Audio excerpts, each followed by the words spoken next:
Assalamualaikum warahmatullahi wabarakatuh.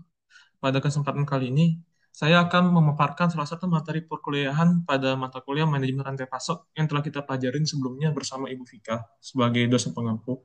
Itu materi yang akan kita bawa kali ini ialah materi tentang Customer Relationship Management atau CRM.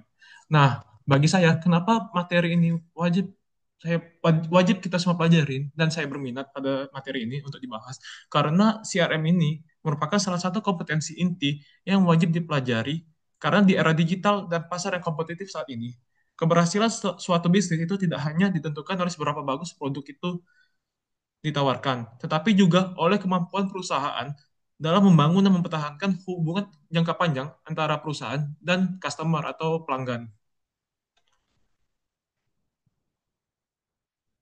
Nah, di sini kita akan membuat 4 arah tujuan pembelajaran kita kali ini. Itu yang pertama, kita akan memahami konsep dasar dari CRM itu sendiri. Lalu yang kedua, itu saya akan menjelaskan manfaat strategis CRM ini dalam keunggulan bersaing. Ketiga, kita akan mengidentifikasi komponen CRM ini dalam manajemen pelanggan. Dan yang keempat, kita akan menganalisis studi kasus penerapan CRM pada bisnis grosir. Nah, yang pertama kita akan membahas konsep dasar. Secara singkatnya, Customer Relationship Management atau CRM ini ialah pendekatan strategis yang memadukan antara proses manusia dan teknologi untuk menarik, mempertahankan, dan meningkatkan hubungan pelanggan. Jadi, terdapat 3 kombinasi di sini, yaitu ialah sistem atau suatu proses, human resource atau sumber daya manusianya, dan sebuah teknologi terkemuka atau terkini yang digabung untuk membuat sebuah strategi untuk menarik pelanggan dalam jangka waktu yang panjang. Nah, pada mode CRM ini itu terdapat 4 komponen, yaitu pertama ialah people, yang merupakan sumber daya manusia yang berinteraksi langsung dengan pelanggan, lalu proses atau mekanisme kerja yang mendukung layanan pelanggan, yang ketiga pastinya ada teknologi, yaitu suatu sistem informasi untuk pengolahan data dan interaksi pelanggan, dan yang keempat itu ialah strategi atau perencanaan jangka panjang untuk mempertahankan loyalitas dan pertumbuhan. Nah, selanjutnya kita akan membahas terkait tujuan penerapan CRM ini. Jadi untuk apa sih sebenarnya CRM ini diterapkan? Itu ada 4. Yang pertama ialah satisfaction and loyalty, yaitu meningkatkan kepuasan dan loyalitas pelanggan. Lalu ada segmentation and personalization, yaitu yang memungkinkan untuk adanya segmentasi dan personalisasi layanan. Ketiga, itu untuk mendorong efisiensi operasional. Dan terakhir, untuk meningkatkan pertumbuhan atau penerimaan pendapatan dalam jangka yang panjang. Nah, selanjutnya kita mungkin langsung aja ke studi kasus.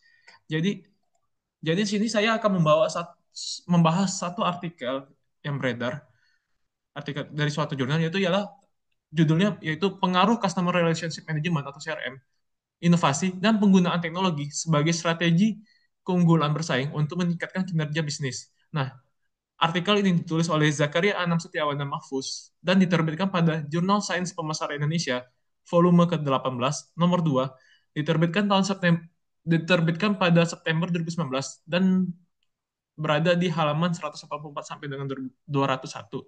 Nah, penelitiannya ini memakai objek toko grosir di Jawa Tengah dan daerah istimewa Yogyakarta dengan metode penelitian Structural Equation Modeling atau SEM pada 113 toko grosir yang telah disortir. Nah, di sini langsung aja dari hasil penelitian ini terdapat 3 penemuan. Yang pertama itu CRM itu berpengaruh positif dan signifikan terhadap kinerja bisnis.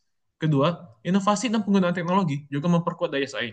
Dan ketiga, kombinasi ketiganya ini itu mendorong efektivitas strategi layanan pelanggan. Jadi semua hal itu baik dari mode CRM, inovasi dan teknologi itu sangat berpengaruh positif terhadap layanan pelanggan, kepuasan layanan pelanggan.